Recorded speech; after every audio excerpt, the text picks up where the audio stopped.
Thank you, Dean Teeny. Thank you very much. Good morning.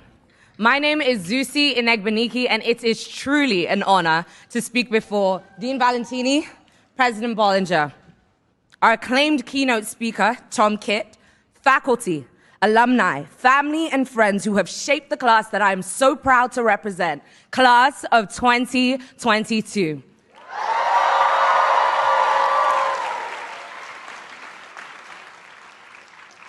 Looking out at this sea of Pantone blue, I'm reminded of another inspiring individual, draped in a regal blue.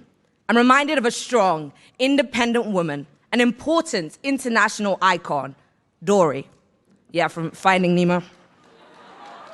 You see, written across a wall of each of my dorm rooms, from the noisy walls of Carmen Hall to the far, far lands of 110th Street Harmony Hall, were Dory's words, "Just keep swimming."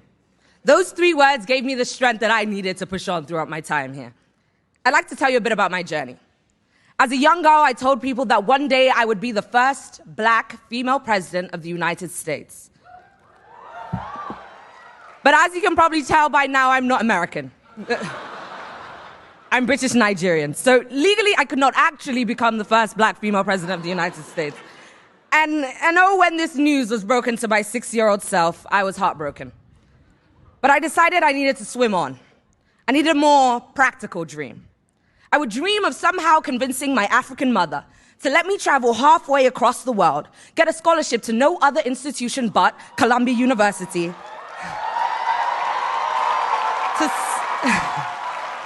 to somehow land a job on Wall Street. Realistic, right? But somehow I did it. I'm here.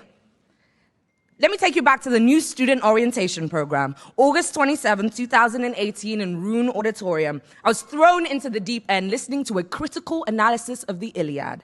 I bend over, overwhelmed, having not read a single chapter. I repeated the words, "Just keep swimming." In 2019, when I sat in class wondering who on earth told me to take 18 credits, both semesters, I eagerly counted down the days until Surf and Turf, the African Gala, or Bacchanal.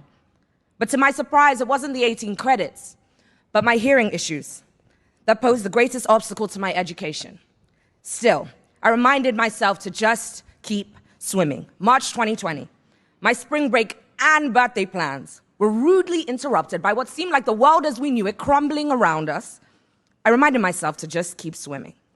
In January 2022, when I was faced with the most daunting Columbia requirement yet, the swim test, I asked myself, do I even remember how to swim?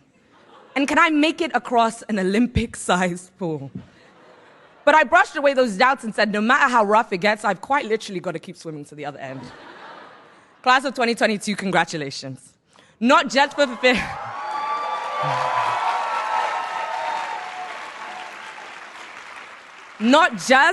fulfilling the swim test requirement, but because you just kept swimming through the most unprecedented of unprecedented times. Through terrifying political climates, racial injustice, economic insecurity, and the most annoying TikTok trends known to man, you swam. Today you graduate. When you go out there and feel once again like a small fish in an unending ocean, I urge you to just keep swimming and look back only to recognize how far you swam, or to open the floodgates for those who swim behind you to the Nemos and Marlins, the friends, family, and faculty that were cheering us on as we swam. Thank you.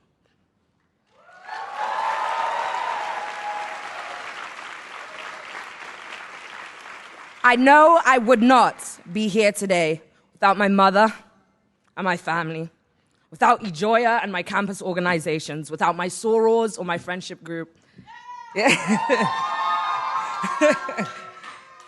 Like myself, many of you have big dreams. And while I'm certain of the amazing places you will go, there's still one thing you should know.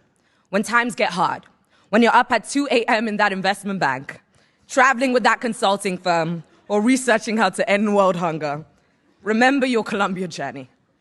From passing through those gates to an end stop, remember everything you achieved in these 4 years to this moment, right now.